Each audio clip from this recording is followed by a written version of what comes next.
I love it. I love it. Do you have you got kids? Yeah, I've got one daughter. She's 26. Are you guys listening? Are you listening? Yeah, excuses, don't. Get involved. Get in the lower end. Don't get yourself in deep.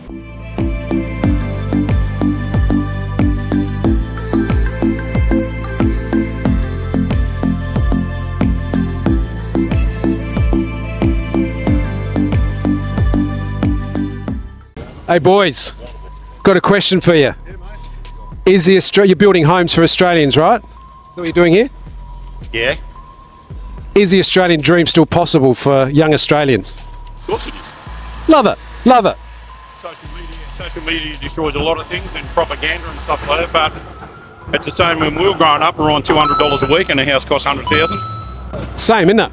Kids back in, when was it, 96 and stuff like that, when interest rates were 18%, and families and that were struggling. You earn $900 a week or $800 a week, 700 of that went to your mortgage. Yeah, it's amazing, different point of view, and it's a good point of view because it's a true fact. So, what year did you buy your first house? I bought mine when I was 19, back all those years ago. Nearly 40 something years ago in Geelong West. Cost me, I think, $72,000 just off Weller Street, and that house today is worth $1.2 million. So you just got to go with the times. They say, prices are going to dart back and stuff like that. It's a load of rubbish. People say, housing's gone down 0.4% in Melbourne. Yeah, no worries. It's just all propaganda because you go anywhere to go buy a house, there's 30 people there waiting to buy one. It's never happened in the history of Australia, has it? No, it hasn't. And it's a different generation. Like back when I was 20 years old, all you wanted to do is work hard. Don't rely on mum and dad because they were too young to rely on. Kids these days in their late 20s, early 30s, they want everything done for them. Get off your ass and go and work. I love it. I love it. Do you have you got kids? Yeah, I've got one daughter. She's 26. And what do you think she's going to buy a house, or she got a house? No, but she has got a few things behind her. Only because I encouraged her to. Don't rely on mum and dad to roll over just to make your backyard a little bit better. A lot of people haven't got a dad like that. That's why I'm my finance daddy, just because they don't have a wise person like this giving his daughter wise words and saying, hey, you need to hustle, you need to be disciplined, that's the way to do it, my friend. That's the way to do it. And how long do you think she'll get homeowner? She's 26. 26. If she keeps working harder, couple of years. And why have $1 million mortgage and want to live in Mount Eliza or Rosanna or Heidelberg when just start? You just got to get into the market, whether it's a 2-bedroom unit worth $500,000 in Watsonia next to a railway line. Who cares? You're in the market. Get a foot in the door, I call it. Get in the foot in the door. Don't aim yourself high. Get in low. And you've got to start somewhere. Just owning a home anywhere and affordable, not all your 80% of your wages going on your mortgage. Just do it. Get into the market. You don't have to have 4 bedrooms and an ensuite. I've got some other ideas. You want to hear them? Yeah, go on. It might help your daughter, right? Yeah, go on. That's why I'm hitting the streets. And you are a wise man. You may even know this. Sometimes, have you ever heard of guarantor? Yeah, guarantor, yep. Yeah. So guarantor loan, all you do is, she can borrow 100% plus cost if she wanted to, right. And all you do is guarantor the 20% deposit, so she doesn't pay mortgage insurance, right? So there's one strategy that you could help her overnight. True. And when we could make that happen straight away with her, as long as she can afford the mortgage, right? And a good indication of that is that she's saving that amount of money of the mortgage repayments while she's living home. That's a good indication. True. Or they're paying rent. That's another one, right? Now the other one is get a couple of girlfriends together or boyfriends or any friend and buy together. Get a foot in the door. That's exactly right. And be great if you've got really close friends, 3 of you, deposits $100,000, 33 grand each or whatever it is. And just and it doesn't have to be an $800,000 house somewhere, all right? Even a 1-bedroom unit. Now you come into the city, for instance, and it's going to cost you a couple of $100,000, $300,000-400,000 to get, but the body corporate fees are a disgrace. Yeah. The amount of fees for some of the most shittiest apartments, they don't do any maintenance on them. And you've got to pay how much? 12, 20, 30 grand to go and live in a 2-bedroom dog box.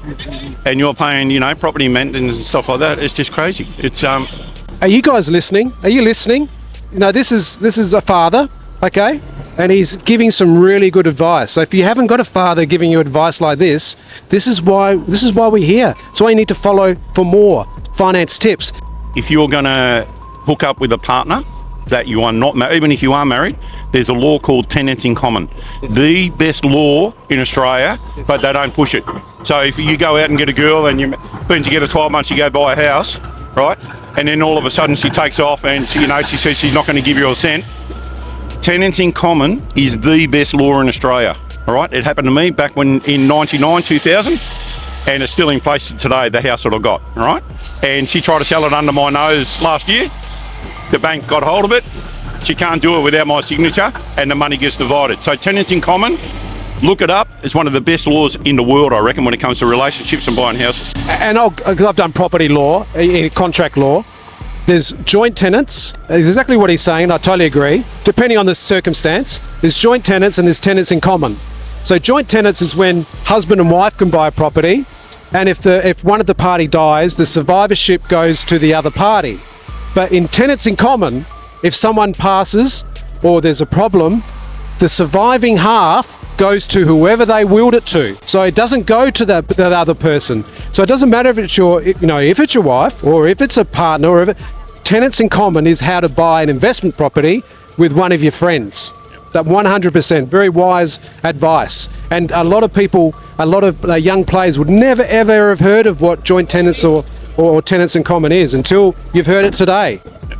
And another thing, like working in the city here, I've been on this job now for nearly 4 years, and the amount of young kids that come and work in cafes and just talk to them, especially a young lady over there at Flinders Street, she works her butt off 3 jobs to get where she is. She's got mum and dad, and I said, why do you do 3 jobs? She goes, I want to do my way. I don't want to rely on mum and dad. Mum and dad said, look, here's a deposit. No, she's 23. All right, done uni, still doing uni, 3 jobs because she wants to buy a house herself. That's great character for sure. It's character, but where is it? Where is it? It's very rare that you see someone like that, right? I agree. Hustle, hustle, hustle. Hustle, but don't rely on mum and dad. Get up in the morning, be disciplined, and go to work. Don't make excuses. That's what I'm hearing day after day after day. Yeah, excuses, don't. Get involved, get in the lower end. Don't get yourself in deep, because I remember I bought my first house.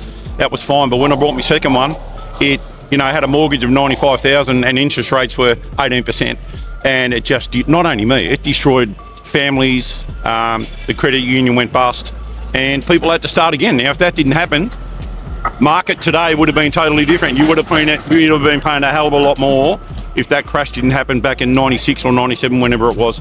So anyway, create memories, they don't come to you. And life isn't about rainbows and lollipops. No.